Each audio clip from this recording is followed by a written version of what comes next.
Josh, how's it going? Great. How are you doing? Good. So, just thought I'd give you a call and let's talk about what's going on with the entire shutdown. How are you surviving?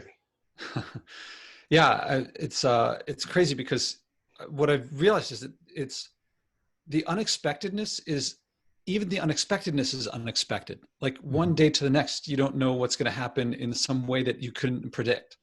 Right. So that's on the one hand. On the other hand, having been in Manhattan, uh, you know, actually tomorrow, no, in 2 days will be 1 month that I've been living away from home. And what happened, it was one particular Friday. I went for a walk down by the river, from my house to the river, and I'm passing by bars and restaurants. And it's like no one's gotten the message because this is a month ago. So it's Right. early March. And I knew, don't get too close. And we were just starting, if I remember right, we were just starting to get the idea that there's probably a lot more in New York than we know because we haven't been testing. Hmm. And I see lots of people at bars. And, at a bar, the table is like this big and there's people sitting around and they're really close to each other. I'm like, this is not looking good. And then when I got home, I called up this ex-girlfriend of mine. We're friends, and she's a physician's assistant. And I say, um, "You're going to be on the front lines. It looks like you're going to be working like 14 and 16-hour days, and it's going to be crazy." And she says, "Oh, the hospital didn't tell me anything about that." I'm thinking, "Oh, the medical community doesn't know what's going to come either." And so I call a friend of mine he's really geeky, and this is just the sort of thing he would really sink his teeth into. And I haven't talked to him in at least a year. And so I text, "What do you think about what's going on?" And he is like, he's been following everything since the beginning, and he's like, he's geeky, but he's extremely intelligent and Right. very thoughtful about this sort of thing. He's just coming back from Connecticut with his wife, where he and his wife had rented a place to stay outside the city with their two kids for up until August. And so the upshot is that my mom lives 90 minutes outside the city. I call her up and I say, "I'm thinking about, not being here because that's what all the advice says is to be distant." Right. And she says, I'll pick you up right now if you want. It was like a Friday evening. Right. And I ended up coming up on Saturday morning, and I've been here ever since. And she's in her 70s, and my stepfather, the three of us have been living basically in this house. And this is the first time I've spent a month with my mom since the 80s. And so it's this very crazy experience of being closer to my family Right. and away from home. Hmm. There's all sorts of challenges of food, but also when we're actually in the house, once we get in from our once in a week food trip, Hmm. we scrub like crazy and we clean up everything. And then it's normal. It's kind of weird because Hmm. the closest house from here is like a quarter mile away. And that's kind of the outline. I mean, I can go into more detail. Right. I'm Wait. Well, when you say everything is normal, if you guys have scrubbed, you haven't been home, you haven't lived with your mom, your stepdad since the 80s. So what exactly is normal? uh, that's a great question. I Yeah. mean, there's a lot of things that happen because there's stuff that comes up that we haven't dealt with for 20, 30 years. Right. I mean, we get together for Thanksgiving and all sorts of holidays, but not a month and not this close and not where you Right. can't get away. Right. And of course I've changed a lot well, of course everyone's changed a lot, but even in the Right. past couple of years, with my environmental stuff and when we go food shopping, they, without a thought, will pick up a bag of onions that I won't pick up because if there's loose onions, I'm not going to get that bag. And so I'm trying to decide for myself, am I going to eat those onions or not? Because I don't want to support getting the bag that's going to go in the landfill. And although tonight, actually, my stepfather changed a whole lot and he cooked in a whole new way than he had before. And I was like, I'm really touched. Yeah. And I don't know. And so we're still growing and we're still, um, I don't know what's normal. I can tell you Right. that there are parts of me every now and then, there's a little thing inside me that hasn't voiced itself in decades of, you don't understand me. Right. And, Right. but I'm older and I'm more thoughtful. And I Right. think I'm more thoughtful. I'm certainly more patient. And Right. so it's there, but it doesn't come out. Right. And that causes me to reflect. And it's a, it's a wonderful experience. It's certainly trying at times. Right. Um, I but wonder what you're saying. I mean, and just for people that are watching this and listening, Josh and I, we've spent time together before. We've done other recordings, and that's where we're just jumping into this. And you've definitely got to look at some of our conversations that we've had over the past that have been extremely enlightening, since we have different views, different backgrounds, and whatnot. And you can look at some of my stuff on Twitter, RobJH1, as well as on YouTube. And Josh, you can tell them where they could read some of your work. Yeah, so joshuaspodek.com, and I blog every day, and I have my leadership in the environment podcast, which is at joshuaspodek.com/podcast. Okay, so this is completely unscripted, as are all the other podcasts that we've done. But we were on the phone talking about a show that we're prepping to do, and I had this idea. He was telling me some of the things he was going through, and we're talking about the new normal, what is normal. And I decided, hey, why don't we just take this? Because I'm sure that there are other people that are having similar experiences, going back home, haven't been home for quite some time, or being at home with a spouse or a child or someone that you see on a regular basis, but not as often as you're seeing them now. Now it's like when you wake up, they're there. When you go to bed, they're there. When you eat, they're there. Everywhere you go, you come out of the bathroom, they're there. They're there now. If you didn't know the person, it's a good chance you're going to get to know them now. So that's the reason I was asking Josh, how are things living back home with his mom? I know for me, my new normal is completely different. I'm having to homeschool 2 6-year-olds, boys. It's crazy. I mean, I take my hats off to teachers everywhere. It is unbelievable. And I'm looking at them and I'm like, what the heck is going on here? It's like, my gosh. But I mean, these are the things that we do when life changes, or what we thought we could control, we can no longer control it. It's like a completely different world.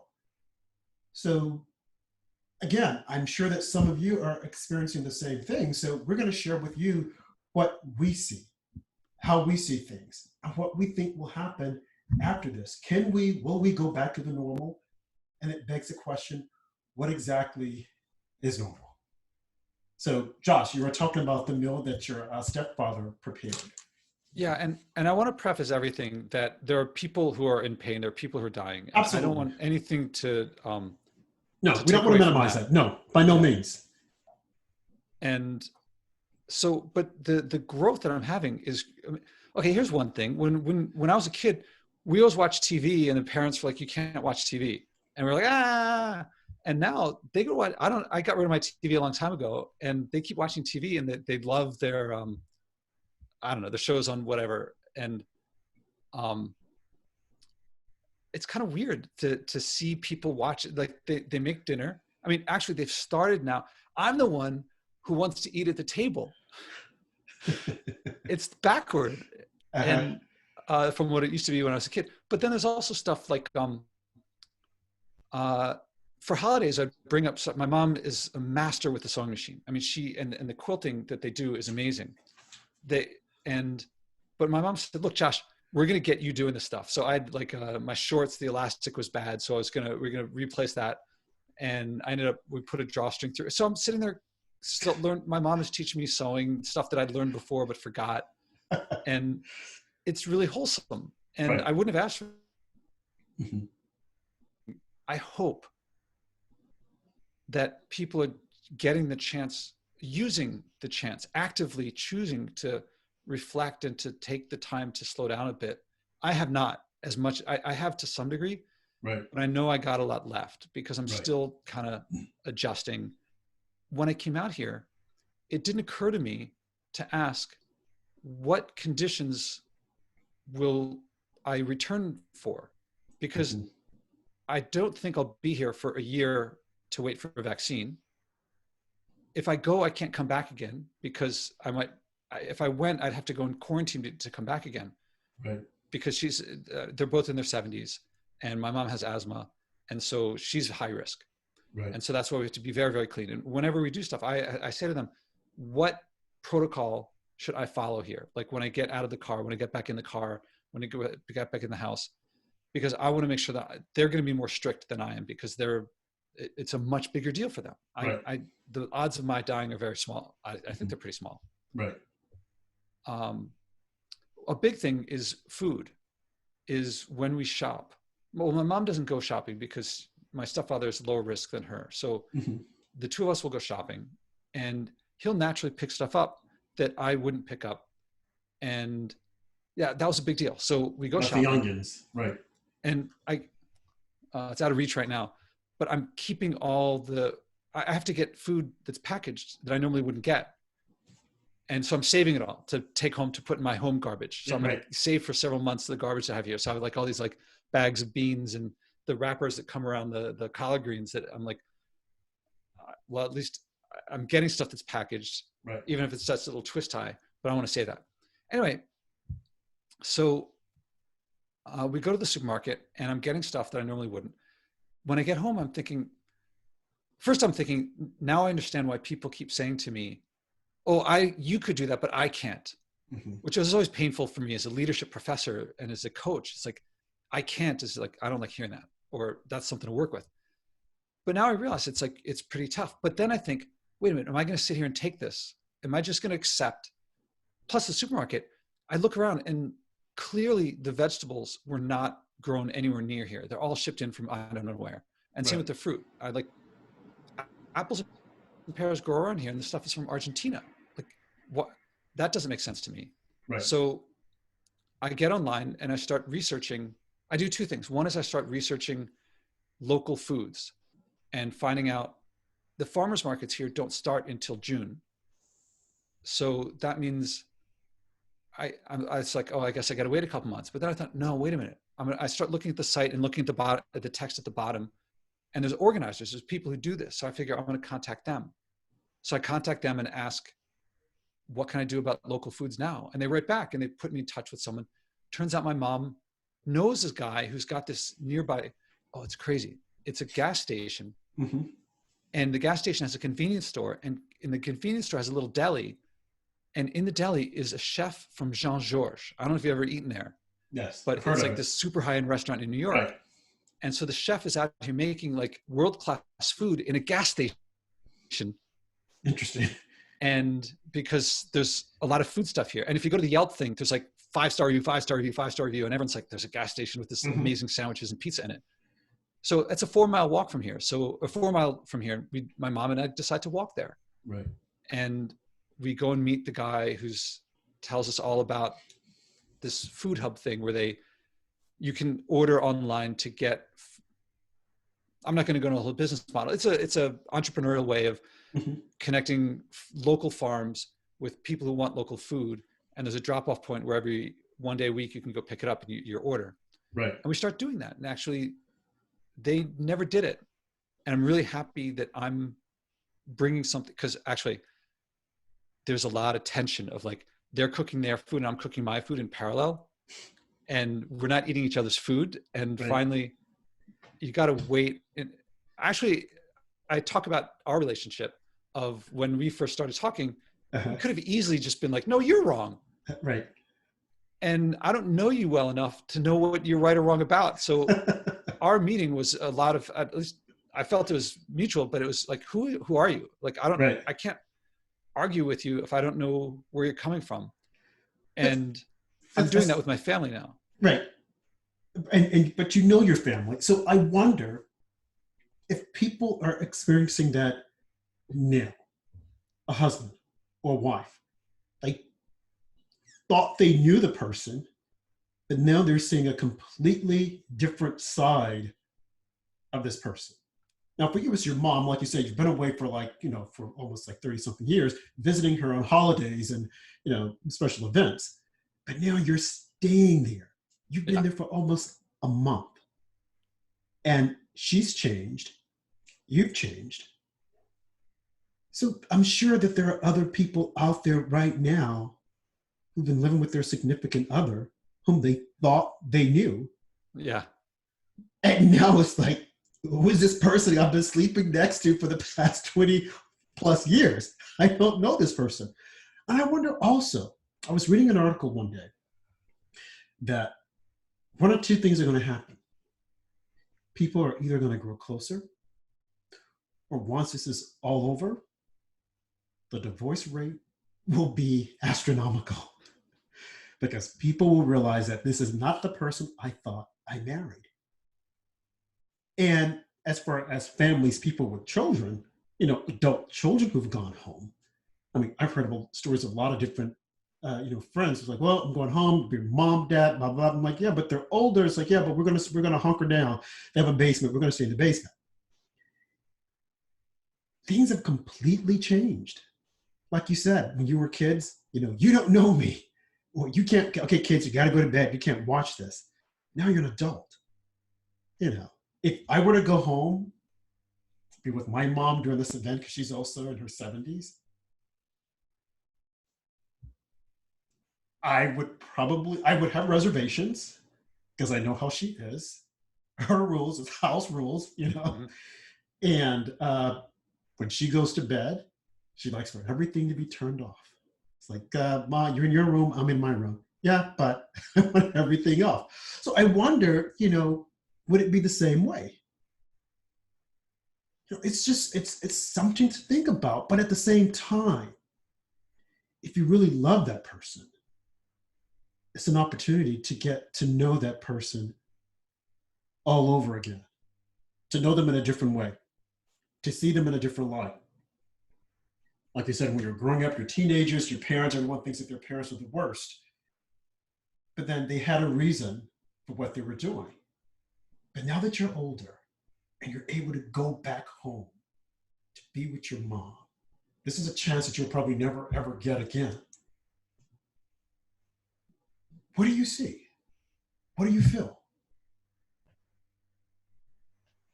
Is there something that you're hoping you'll get out of this? Now, you went there, like you said, because you felt that you were at ground zero. Your mom came, she picked you up. And now that you're there, what are your experiences? What are you seeing? Are you seeing life through their eyes? Are you observing? Are you participating in what they're doing in their lives? Or are you guys completely living different lives? Yeah, we have conversations that we normally wouldn't have, and we talk about stuff. I mean, it's not just that we're seeing each other. We can't get away from each other. Mm-hmm. And here's one thing that came up, that in 2004, I was working at this company. One of the few times I was working 9 to 5 in my life. And my manager at one point says, like, some conflict comes up. And this is apparently totally unrelated to my family. And some conflict comes up, and she goes, well, let's share your conflict and the other person share theirs, and let's work this out. And I was like, share it? Talk about the conflict? Because I grew up thinking when there's conflict, you act like it's not there and kind of put it under the rug and act nice. Right. And it never occurred to me, because I'd never lived it, to, if you and I disagree, for me to say my point of view, you to say your point of view, and see if we can resolve that conflict. And at first I was like, that's retarded. You're going to get us into a fight. And then I realized, that's great. What a great idea. Of course, that's not original to her. That's like how a lot of people work in the world. Right. And then in business school, we, took classes in negotiation and leadership and things where we learned like how to do this in business. But I always associated my mom with putting it like, suppress the disagreement so that we can just be smiling and happy with each other. Right. And so what was that? That was 15 years ago. And I never mentioned to her that interaction, but now I'm seeing it happen. Uh-huh. Something will come up and you can see disagreement rising, and she leaves the room. And I think, oh, that's what it was like before. So I mentioned to her what I just told you, the story about me with my manager. Uh-huh. And she goes, oh, well, that's interesting. And later, the next time she does it, I go, Mom, remember that thing that I said? I was talking about you. And I did it a time and in a way that wasn't like, I didn't stick my finger in her face, Right. but I made it clear. And there are some things that What was her response? she, I, it, she, what did she say? She didn't like deflect it. She looked kind of thoughtful for a second and then moved on to something else. But it's starting now getting to where at first you see the behavior and you don't know the motivation behind it. Right. And so you got to talk a little bit and find out what the motivation is behind. Like my stepfather, his threshold for messiness on the kitchen counter is very low, meaning any mess is too much.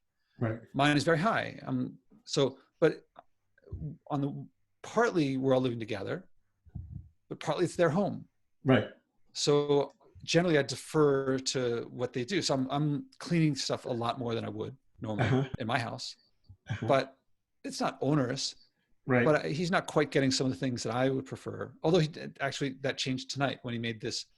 There's a dish that he makes, and it's his fiery tofu dish. It's like a Thai, and normally he like fries the tofu, and makes it really crispy, and he fries the eggplant and makes it really slippery, fried. Mm-hmm. Well, I don't eat stuff. I don't cook in oil. And he's like, yesterday he said, I cook your way, but I don't really know how to fry stuff without oil. And so I have to use the oil. And I go, oh, actually, I had a podcast guest of mine. She was a champion bodybuilder and she vegan. And I remember watching some of her videos when I was preparing for her appearance on my podcast. And she was frying stuff in water. I kind of heard of it, but didn't really know. So we watched a couple of videos online, and out of the blue, he tried it and it worked. And then he made the whole dinner tonight, and he baked the tofu in this convection oven thing. So it made it not crispy, but sort of crispy. Right. And I thought, oh my, he did. And so he did there were three things. There was the tofu. Oh, and he normally he'd put a little orange zest in. Right. But now he put in the whole peel because I eat the whole peel. Okay. So the three things that he changed dramatically, and suddenly it was exactly the way that I eat. Right. And it was a whole new thing. And I felt great about it. I mean, I really felt like I didn't push him. I didn't tell him what to do. I didn't nag him. I just shared. But I believe I can take credit that I went out of my way to point out, like, I'd like to make something for you, and I'd like to share what about you? I'd like to eat your stuff, but I would like you to understand why I'm avoiding some things. And it's actually, I feel like kind of like my clients come back to talking to you now feels like how my clients talk to me when I talk about leadership stuff, and I'm helping them become executive, like improve their executive skills. Right. And they always come back and like, oh, things with the wife changed, or things with the husband changed, or things with the kids changed. And I'm putting into practice stuff that wasn't why I came out here. but so how close, how large is the area that you guys are staying in? The house? Yeah, the house. The house is, my apartment is 500 square feet. So this room is almost that. Okay. And this is just the room where I'm sleeping. I would guess it's 5 times bigger than my place. Okay. Maybe more. One level or? 2 floors. 2 floors. And, okay. And there's like a garage and a driveway. And so you have to see them every day because you're sharing a common space, the kitchen. Oh, there's no getting around that. Yeah. Okay. Yeah. Okay. And we all love food and cooking. So there's a lot of kitchen time together. A lot of kitchen time, but they go first, you go second. Is the kitchen large enough for you guys to prepare your own meals or? Yeah. For a while we were cooking at the same time, but separate. Okay. And I didn't know why they wouldn't like my food, and I didn't know why they kept cooking that way. And yeah, I was just kind of feeling out how is this going to go. And I think it was heading in a direction. I see them together, and I see that when there's a lot of stuff they hug for 20 seconds every morning. Right. Like they read somewhere that a couple that hugs for at least 20 seconds, that's a lot of love or something like that. Right. So they do that. They have lots of things like that. But they also have some things you can see it's going where there's going to be an altercation, and there's like a mutual recognition of like, that's your way, this is my way. We've been doing it this way for 30 years. We're not going to change it. And I felt myself falling into that of like, they do it their way and I do it my way, and we're just going to be like doing stuff parallel. And then I thought, no, I don't want to do that. I want to, if we get to that, it's going to be after we see how things could work, how we could interact, and it's working out. Right. Okay. Wow. I wonder how many other people are experiencing the same thing. I'm not experiencing that with two six-year-olds because it's my way or the highway. Yeah, I'm they really have no curious choice, about that. right? They have no choice, But no, but this is really interesting because again, I'm sure that there are other people in similar situations, be it husband, wife, or significant other, and you're either going to work on it or just say, God, I can't wait till this is over. Don't talk to me. I mean, and they're probably loving couples if they thought they were loving couples because they only spent minimal time together. Now it is non-stop. You can't avoid it. You're in a close space. That person is always there. Now, other than going to the supermarket, do you get out, get some air, or are you guys just inside? But yeah, so there's a big yard in the back. It's Okay. semi-rural here. We did that walk up to the place. That was a 4-hour walk with big hills.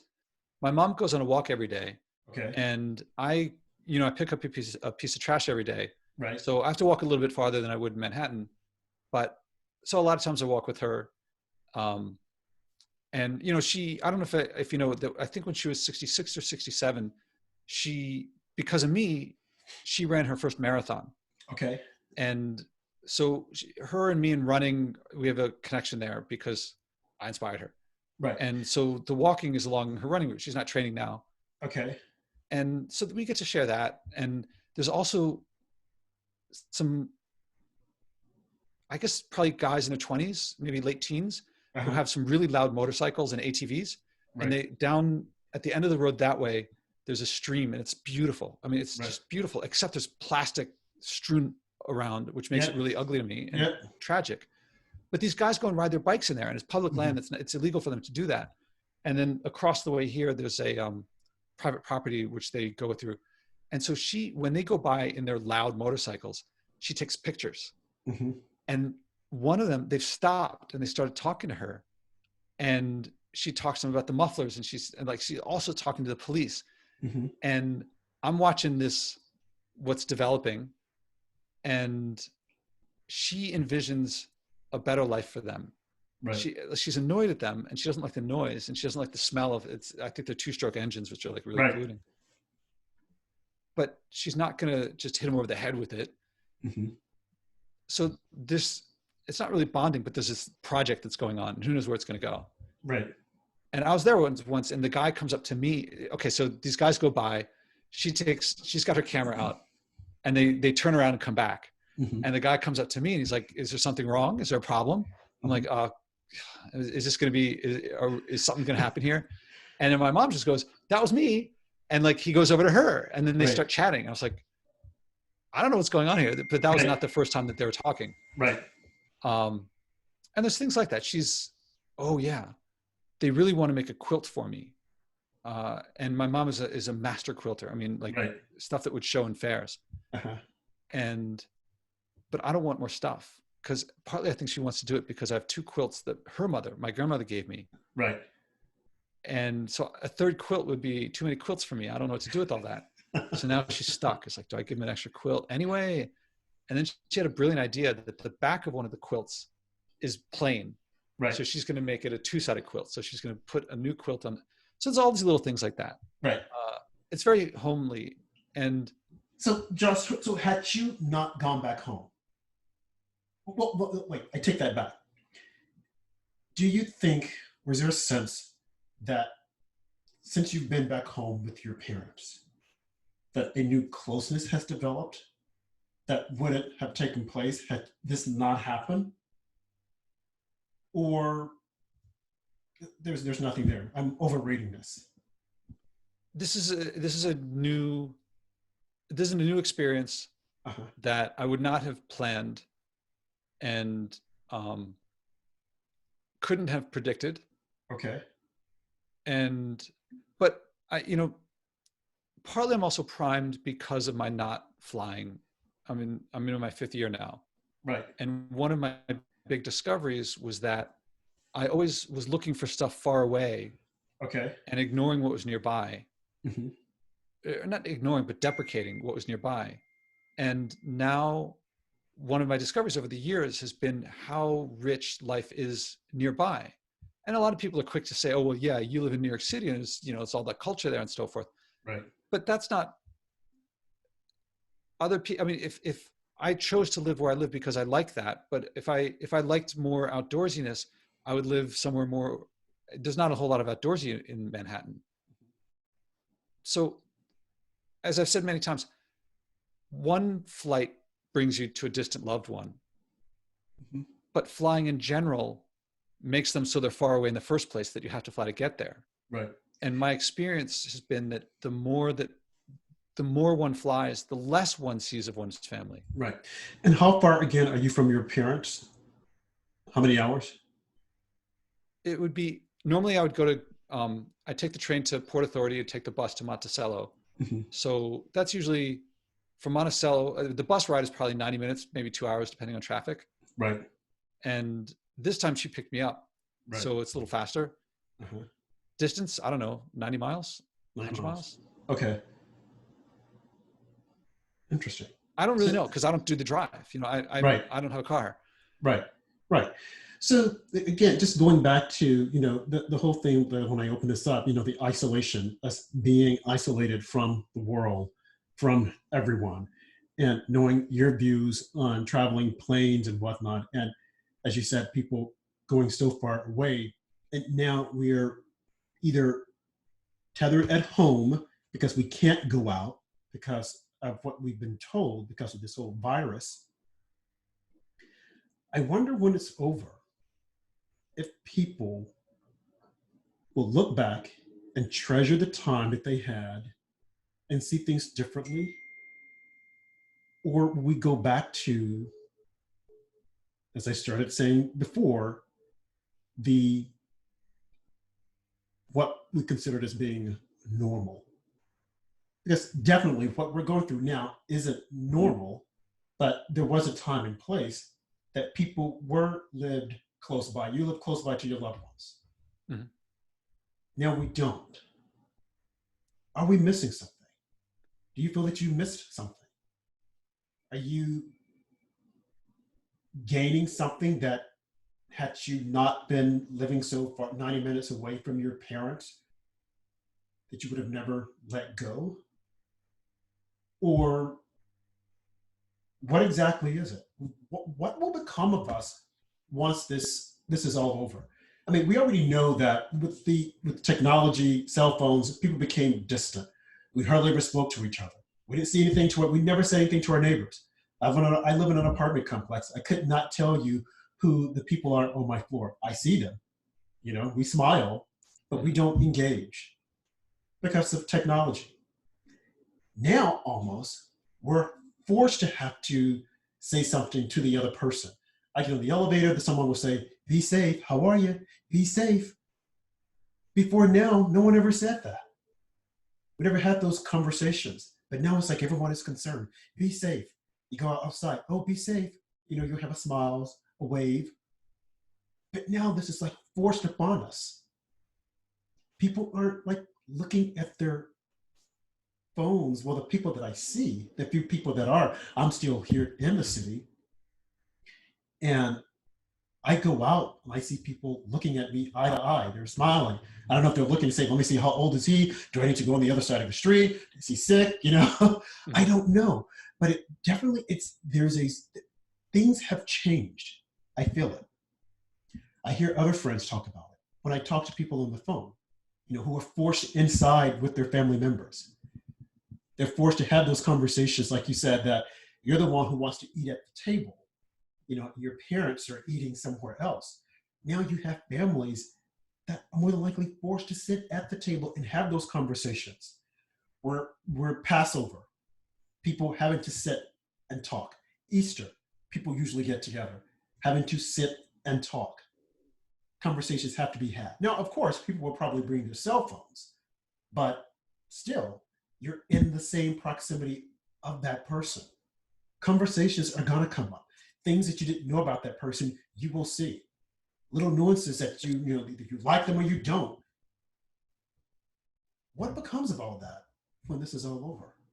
Are people going to go back to their, again, normal ways, if we can say normal?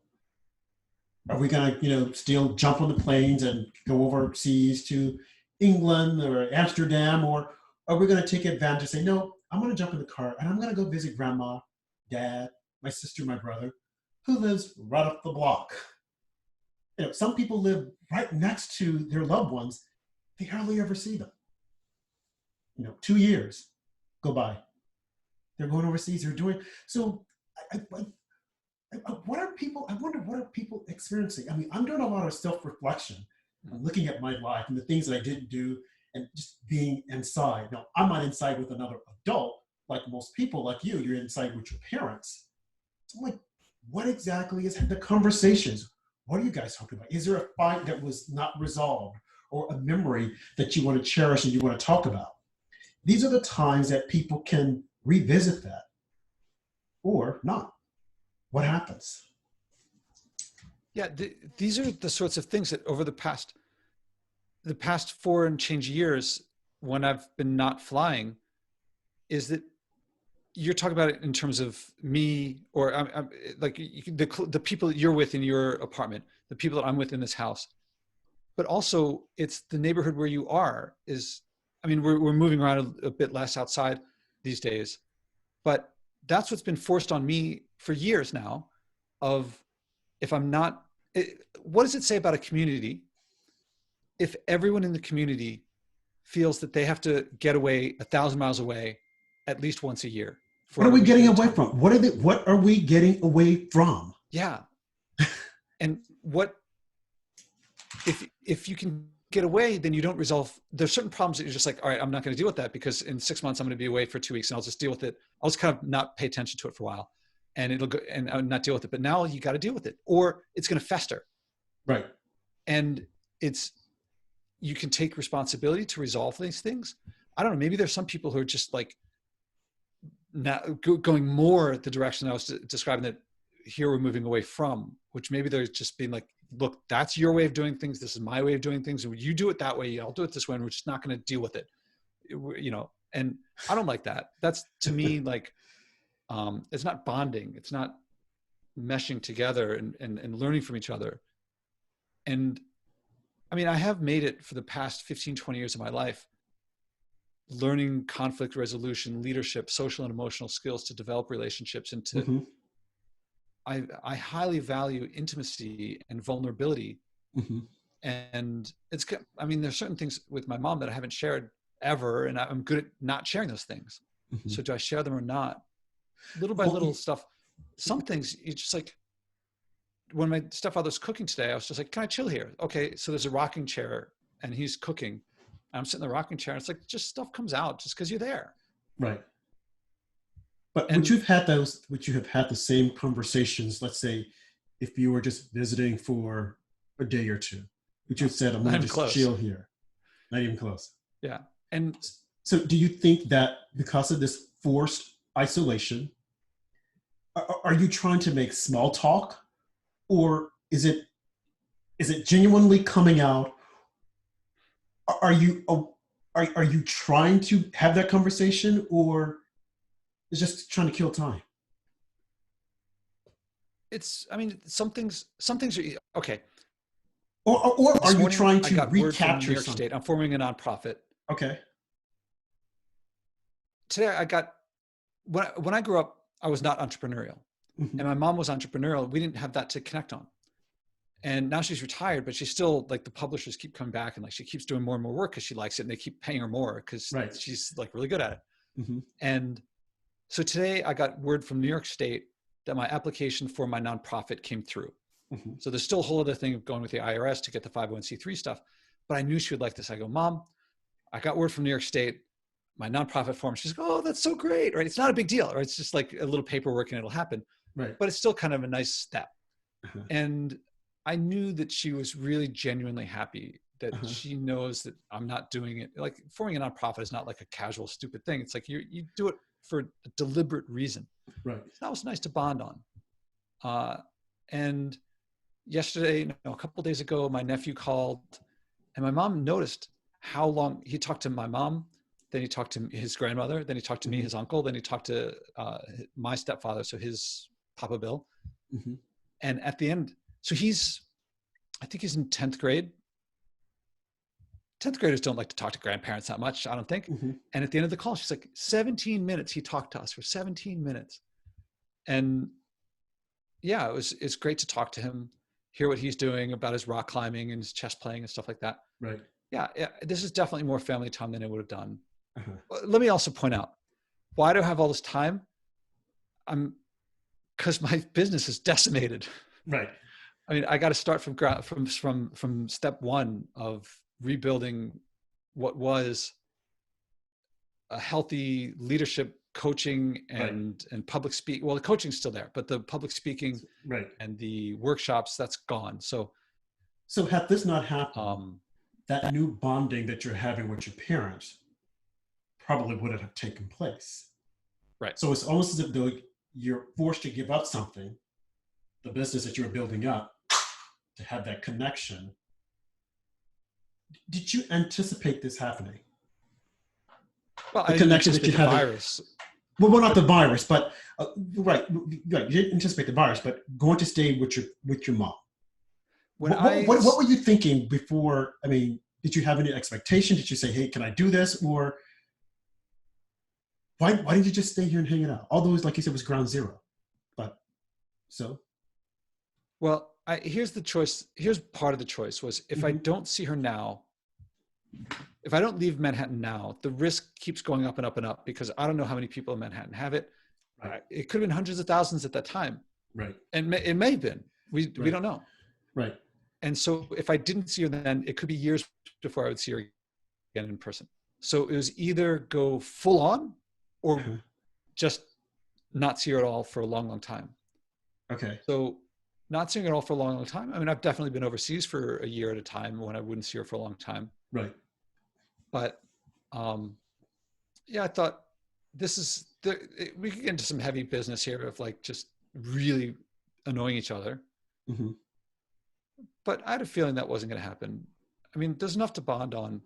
And this not flying has really changed how I view local community. And, you know, I don't think that there's a movie we were watching. What was it? True Grit, I think.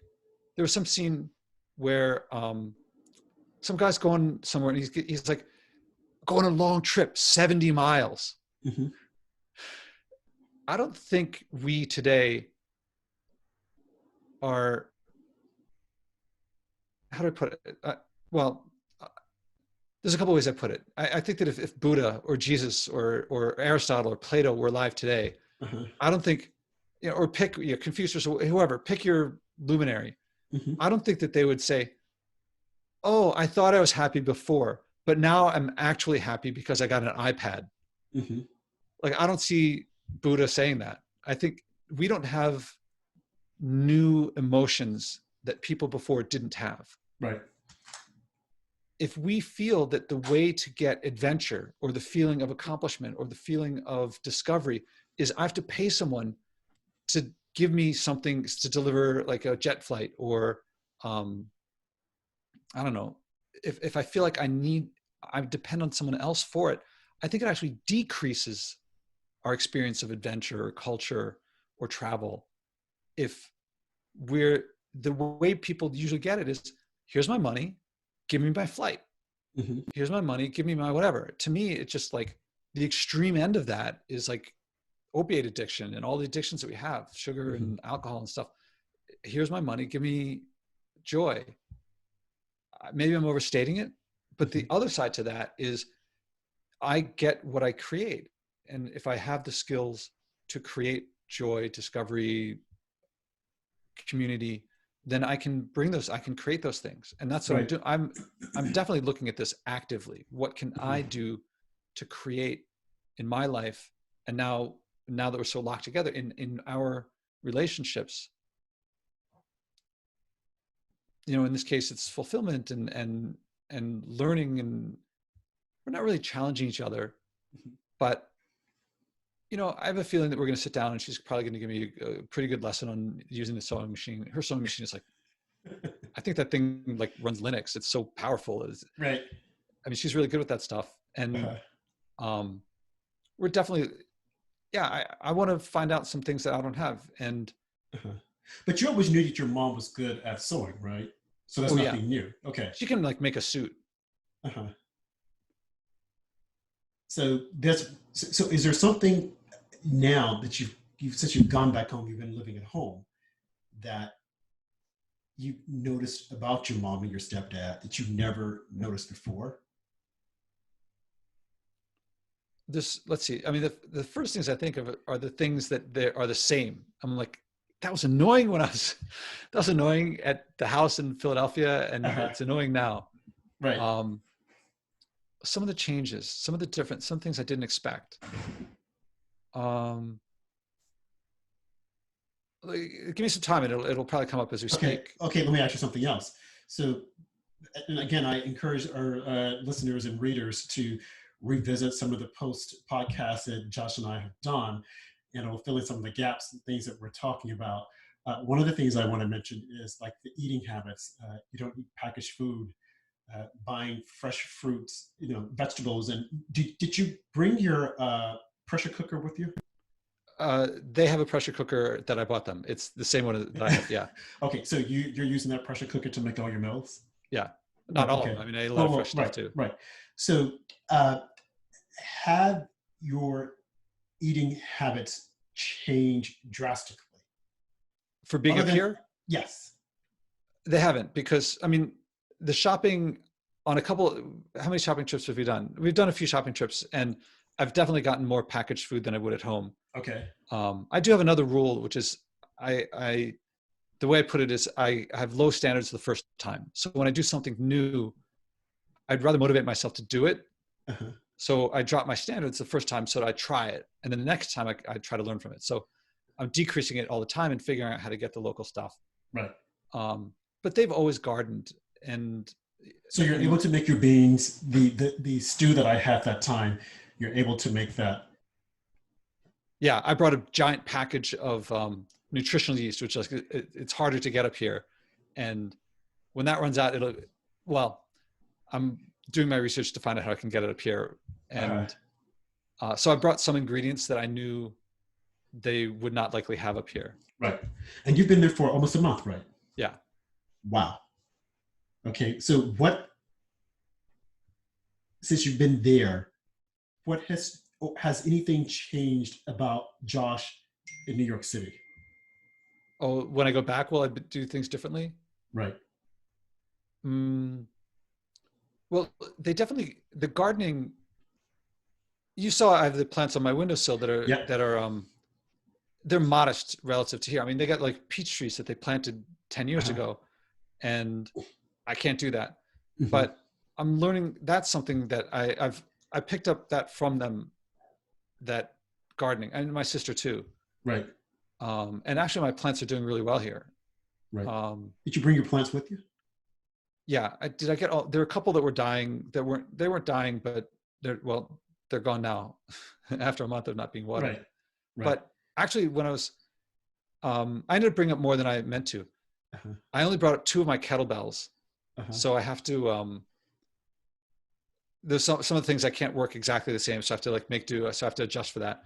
Right. And I do my morning, I have my morning routine, which I get up a little before them. That's not changing, but I have to do it slightly different here because I have different equipment. Okay. But they have a rowing machine. Actually, I got mine after they got theirs. So I get to use that. I didn't have to bring that up, and I get to use that. Okay. And do you think that since you've been there that you've changed, or have you discovered something about yourself that you didn't know about before? Let's see. The patience, you said, what about the patience? Yeah, that's something that it's just, I'm exercising that with them in a way that I haven't had to before, because I could always just leave the room. If it was Thanksgiving and things were getting annoying, I would just walk away and then I'm going home the next day. I didn't realize how much my mom keeps in touch with so many people. The amount of time she spends on the phone with various relatives and neighbors is, I couldn't believe, there's no way that I could be on the phone that much. And are and these relatives nearby? Are they distant? all of the above. I mean, sometimes I mean, probably more than anyone else, it's my sister in Queens because there's 3 grandchildren there. But Right. there's also my other sister in New Zealand because there's 2 grandchildren there. Right. Then there's a few local people around. Uh-huh. But there's some, like, my stepfather's her second husband. So my Mhm. biological father, she still keeps touch with some people that were like his family. It's Right. crazy. That's not crazy. It's just longstanding relationships. Uh-huh. And that's something Um, that you didn't realize before. I knew, I just didn't see it. And it didn't occur to me to ask, how does she know all this family stuff? Right. But then seeing it in action, there's that. And there's also the, the consistent, like every day I hear something from about 15 or 20 different New York Times articles that she's just like the latest, this state, this Uh-huh. country, that country. Uh-huh. And, um, and there's a few inside jokes that pop up. Um, yeah, there's some off-colored jokes that we make that I'm not going to Uh-huh. say on. They're like jokes. Actually, this is something I've learned. When you get to know someone, Right. you can tell jokes that I think it bonds a relationship. You can Uh-huh. say things that you wouldn't say in public, Right. and that's popping up. And Uh-huh. um, that's kind of fun. Uh-huh. I'm not So going to get myself in trouble by saying it because I don't know all the listeners. So I bet they're wondering, what does he say? What is he thinking? yeah. So no, I'm sure they'll fill that in. So these are things about your family that, like you said, were there, but you never really paid any attention to until now. And I think that's true of a lot of people. I think a lot of people will be experiencing this, that there were different things about a significant other or a person that they're staying with that was always there, but they really never paid any attention to it until now, be it good or bad. And I'm sure that there are a lot of spouses, husbands and wives, who are probably having a lot of arguments about the bathroom seat, Yeah. lifting it up or lifting it down, or the makeup that's all over the counter or something like that. But again, I mean, because we're being forced to stay at home and be with that significant other or whomever you're staying at home with, you're going to notice all these little things. And I wonder, again, if people are taking advantage of this to get to know the person and appreciate the person, or will they see this and say, I'm out of here, this is it, I can't take that anymore. Yeah, that's why I had to start this off with the disclaimer that yes, there are people who are suffering, and Yes. because I have gotten to where this is an opportunity for growth, for relationships, for professional development, and I hope one of the big, I think that's if somehow everything went back to 2019 Mm-hmm. suddenly, I think a lot of people would say, I want to go see the Venice canals while they're still clean. And I want to see the Beijing skies while it's still blue. And they'd think everyone else is causing, just like, when people sit in traffic, they're like, everyone else is causing traffic, I'm not. Right. And there, even the people who are just one person in the car, and we Mm-hmm. all contribute to it. And I Right. think that people would be it would be very easy for people to go to Venice, Mm-hmm. and by virtue of their being there, they're contributing to it getting the canals running dirty again. But they would say everyone else is doing it, not me. And Right. people would be satisfied with that. But what I Mm-hmm. hope would come from this is that the reflection, and so that here's one outcome I would really love, is that people said, I want to spend more time with people that I care about. And I recognize that means that there are going to be some people I spend less time with, Right. but I only have so many hours in the day anyway. Right. And so I hope that there'll be a net movement of people closer to their families and not being so far apart. Everyone pays lip service to what family means to each other. Exactly. Yeah. And not everyone lives it. And when you see someone on it's a, oh, love what you've done at the place. Happy Christmas. Oh, let's see you next year. Like there's a lot of that. It's Right. Yeah. just like there's a lot of like Facebook friends. It's Right. not, Right. and the more time you spend on social media, I look up the research. I'm going to say it not quite right, but like the depression goes up. Right. And I think the more time you spend on the planes, the less time you're with your family, the more the community gets spread apart. Everyone thinks it makes the world smaller. Right. It makes the world spread out. Mm-hmm. Now, most people, before this virus, everyone would say, Josh, you don't understand because it brings me to the world. And that's how I learn about the world. You don't have more hours in the day. You don't have new emotions. Yeah. It's not like you had everything you used to and more. Right. You gave up something. And the nature, oh man, actually spring hasn't quite sprung. There's a little snow here today. So it's still not yet warm here because it's not quite the Catskills, but we're at the foothills. Right. And so I can see the lawn is more green than when I got here, but it's not yet really verdant green. Mm-hmm. And when spring hits and I'll be able to go pick berries, and I guess it'll probably start with the lettuces and some greens at the beginning of the season, because right now it isn't quite naturey yet. There's still a lot of brown leaves, so there's buds coming up. Right. And I think that'll really kick in.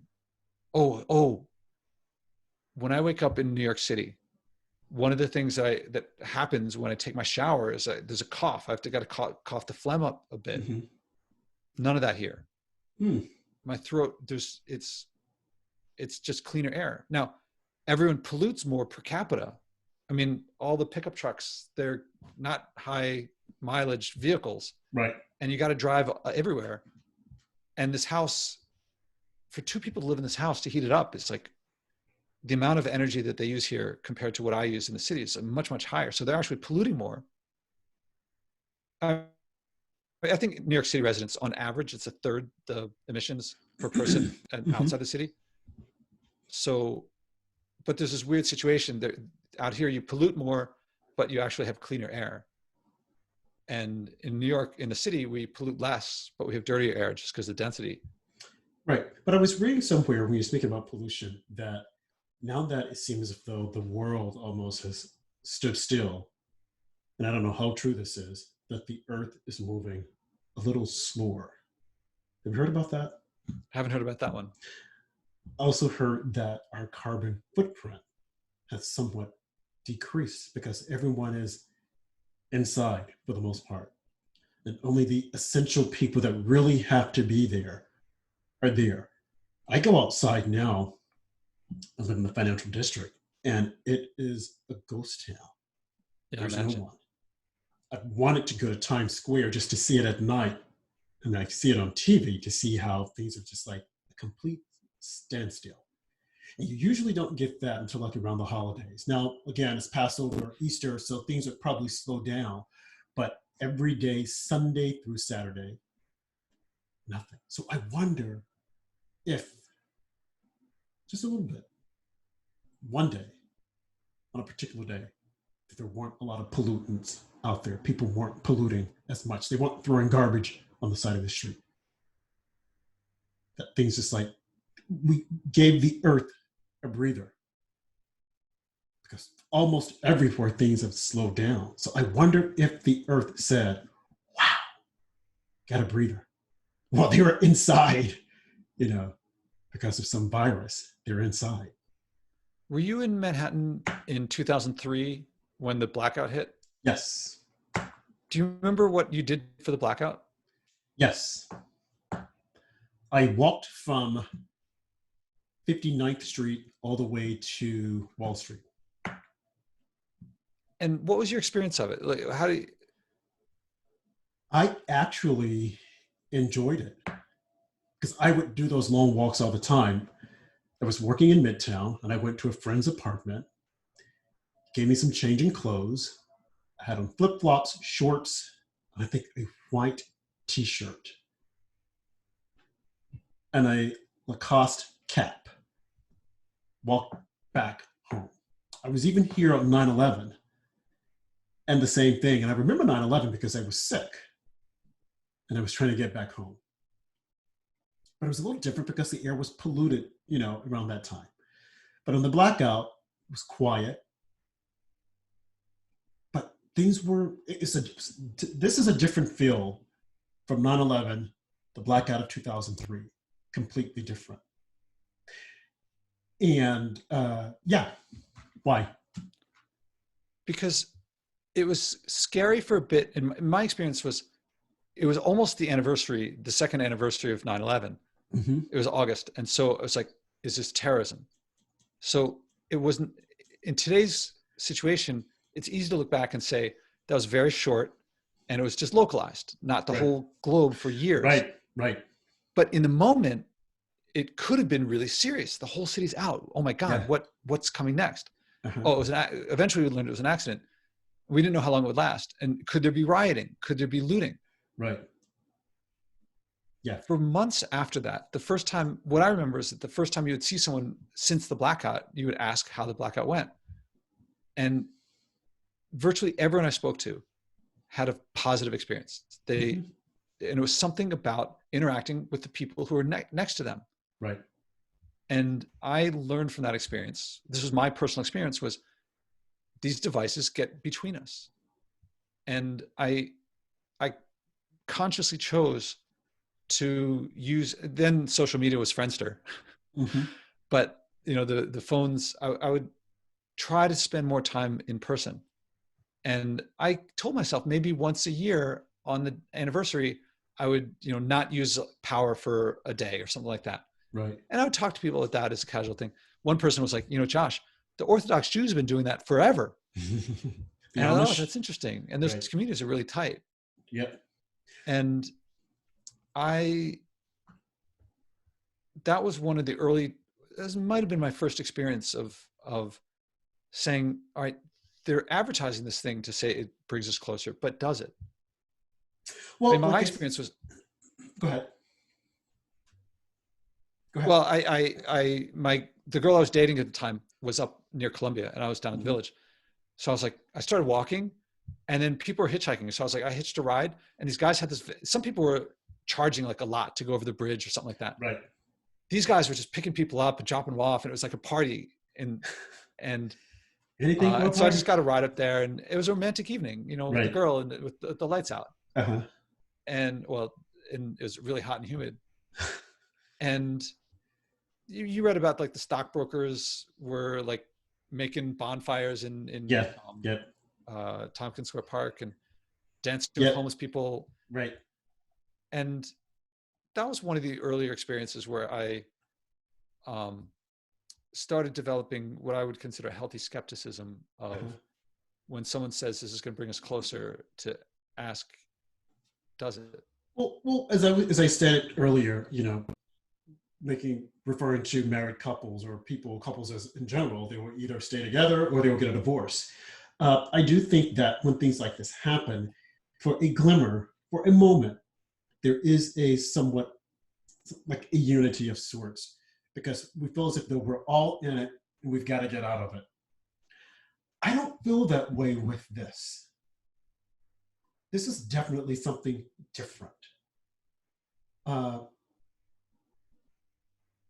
And that is a reason why I was asking earlier on, will we be able to get back to what some claim the normal? Will this be the new normal? Or will it be anything? Maybe I'm over reading this and people are over speculating and whatnot, but it's definitely a different feel. I think for one, because it happened so abruptly. I also think that we've always talked about something like this happening, but we didn't anticipate it happening this way, whereby we would have to hunker down, stay inside, and not go out, and forced to be with different people, our loved ones or friends. And now you've got to get to know that person all over again. And you don't know when what you're in now will be over. Some are saying, in May, some are saying June, some are saying 18 months. I don't think anyone could last that long in this type of situation. Certainly not the economy, but Who knows? Who knows what the next steps will be? Who knows what will happen with their lives? If we will be able to continue, you start out as a loving couple, start out with, I love this person, I like this person, but then you're constantly seeing that person. Or maybe we'll get back to the basics and we'll say, do I really need to go to this vacation and spend a week there? Or should I go home and see mom and dad, or my brother, my sister, my loved ones, my friends? Do I really need to go there, or can I just stay at home? I did it first part of 2020 because of what happened. Maybe I can do it again. Maybe we will start reevaluating our lives and reappreciating the people that are in our lives and see them differently and start to appreciate as opposed to taking for granted. Because, definitely, I think that there's going to be a change, but who knows what that change will be. Yeah, I think it's what we have the choice to make of it what we want to. Mm-hmm. There's plenty outside of our control, right. But our reaction to it is in our control, and we can.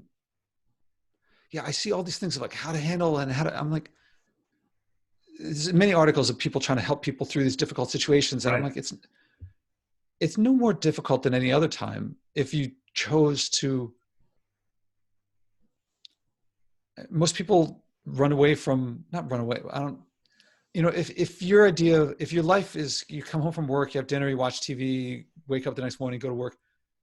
It's very easy to live life and never sleepwalk through life, you could say, mm-hmm. and just never face what's around you. And you can just get a bigger screen TV and watch more movies that are more like in your face, right? And not face yourself. But no, we're forced to face ourselves, either the demons, the good, the bad, because there is no other option. You can only watch so much TV. And in the dark moments where there's nothing on and you're there and you're thinking that I can't get out. And if I do get out, there's no one else out there because no one's going to probably want to go out there with me. So I think a lot of people are depressed or will become depressed the longer this goes on. Although if you're surrounded around loved ones, people that, you lost that connection with, or you can jump on the phone and talk to them, maybe that helps. But I've heard both sides. Friends will say, I'm depressed, I don't like this. Maybe I have the coronavirus, I need to call, because I have a cough. When in actuality, they don't. It's just that being there, being alone, or not being able to get up and do what they normally do, which they don't like doing. Just like people who say, oh, if I had the time, I would exercise. If I had the time, I would spend more time with my family. If I had the time, I would do X, Y, Z. Now you have that time. Mm-hmm. What are you making of that time? Do we just say these things because we know that we'll never get the time? But now we've been given that time. And we have to choose what we're going to make of that time. Yeah. Unfortunately, go ahead. I'm going to throw in something, a new perspective we haven't said. The predictions, the details of this virus no one could have predicted precisely how this virus would work, but that there would be a virus, right, or a pandemic, which could be bacterial or some other, that was predicted generations ago. Right. I mean, you've probably seen the Bill Gates stuff, and that was like, he's not the primary researcher. The primary researchers have been around for a long, long time. Right. And a lot of where this stuff comes from is if you take enough animals, and this one happened to come from one place, is our encroaching into wildlife. So Ebola, apparently this one, probably, not sure. And another big source is if you put animals together, like my mom grew up on a farm, and we were talking about that the other day, and there were cows and chickens, but a few, mm-hmm. not thousands in a small space. So put thousands in a small space and you're breeding viruses. And now take them and put them near something else where they can jump from one species to the next. And now you're going to get lots of mutations. And so between our population growing and going into more wildlife space and our farming systems, we are breeding pandemics. I mean, if we could snap our fingers and solve this one right away magically, the next one is coming.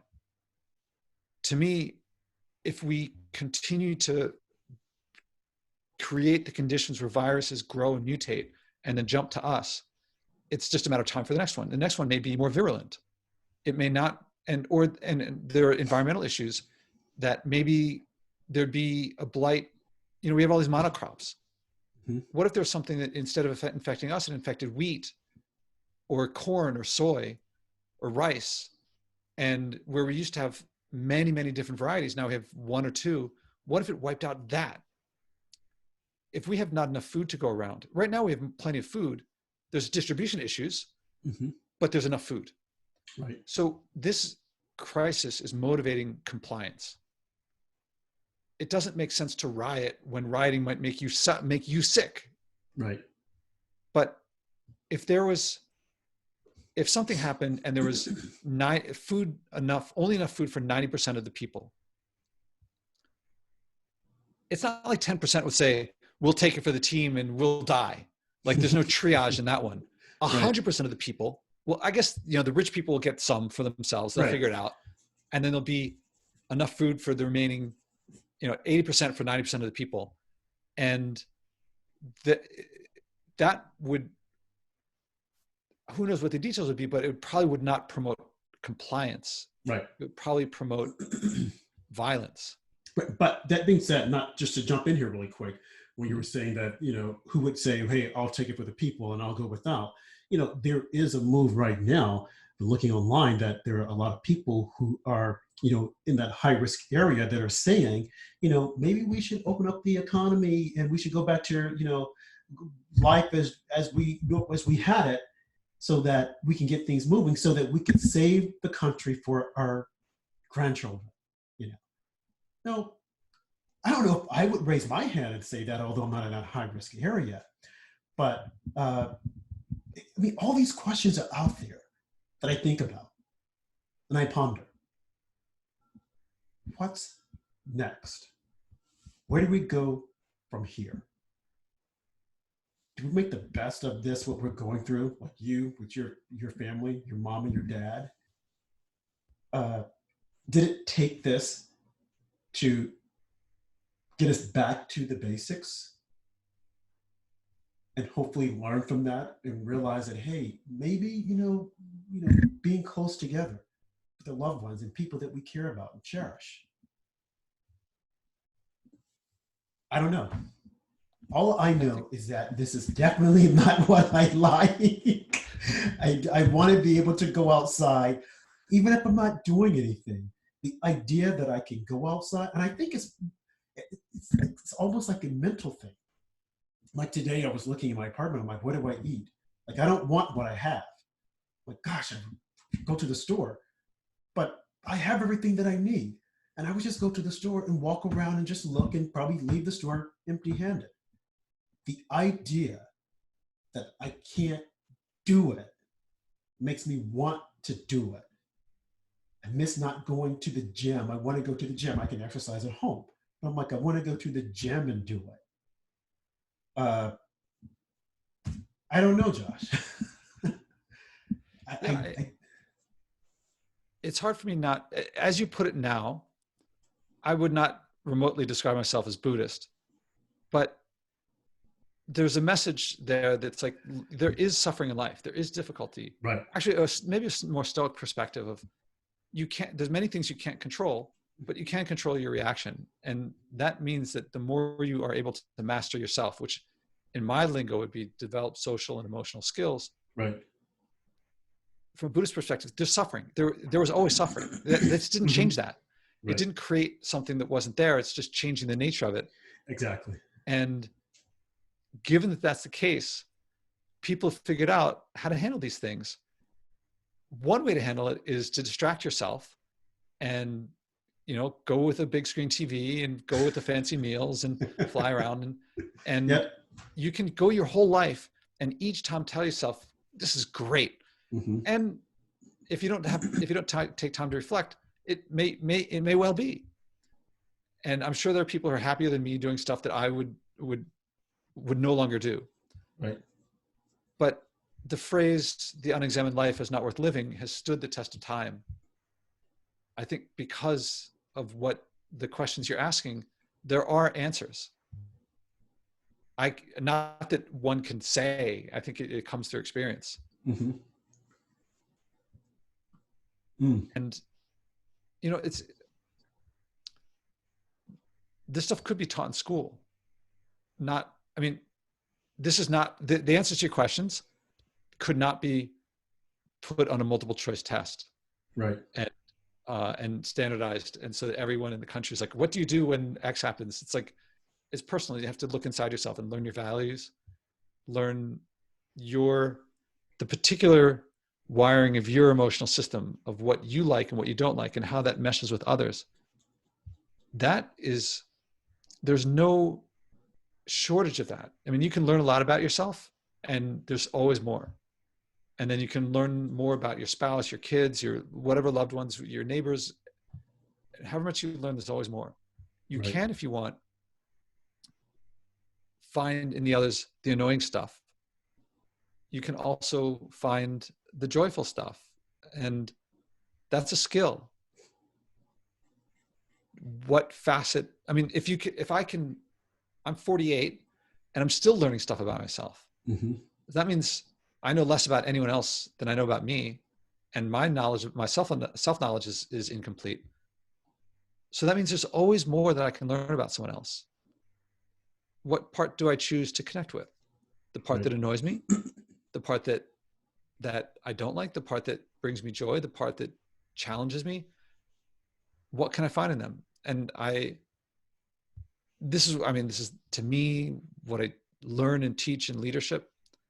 Leadership's not the right word in this term because it seems too superficial to me, but it's the best term that I have, given that I've been using so much for my profession. But this is, to say this is the opportunity that we make of it, actually that applies for all of life. Right. I'm sure there's some people listening who are like, Josh is so privileged, he doesn't know what real suffering is. If he knew what real suffering was, he would never say that. He's Right. like, that's what you say when you just live a blessed life or something like that. But whatever, let them say it. Right. Well, Josh, we are coming up on the hour. This has been a really good conversation. And as we both said, this is not to diminish or take away from people who are actually suffering from this horrible virus. Our hearts go out to them and their family. And we definitely want to thank our first responders and people who are on the front lines that are fighting this horrible virus, who are making it happen and doing the things that some of us would not even imagine or dream of doing. We want to say thank you. And I would also encourage our listeners and viewers to go to my Twitter page and definitely Josh's blog and see what's going on there. We have a lot of interesting conversations, and hopefully this will be the first of many podcasts that we'll do, and we'll put out there just random thoughts, things that people think about, talk about, but they don't put it out there. And I know that Josh and I have had a conversation once before about the privilege white man. And I think he did a blog, and I don't know if it was a podcast or not, which was, I would encourage you all to read it. I found it interesting, and I hope he and I will have a dialogue about it. We have done a podcast, which I hope to get up pretty soon. But again, go to each of our sites and take a look and let us know what you think. Josh, you want to say anything? Yeah, well, you added a bit about at the end, but the last thing about the virus situation, I think we began with the first responders and the people who are challenged, who things are way outside of their control and they're in over their heads. And to end with that, I think it's you read about what they're doing and what the risks that they're taking, and to end with that, I think with our thanks for their service. Yes, great. Okay, this was great. Yeah. I'm going to try to get this up. Hopefully the sound is right. Try to get this up by the weekend. But I want it as is. I'll cut out this part when we're talking, but I think this is really good. It's good. So without further ado, I will let you go. And thank you for jumping in there and doing this on a last minute notice. And we will do it again We'll see each tomorrow. other in like 23 hours. Exactly. Okay. Have a good night. You too. Bye. Bye.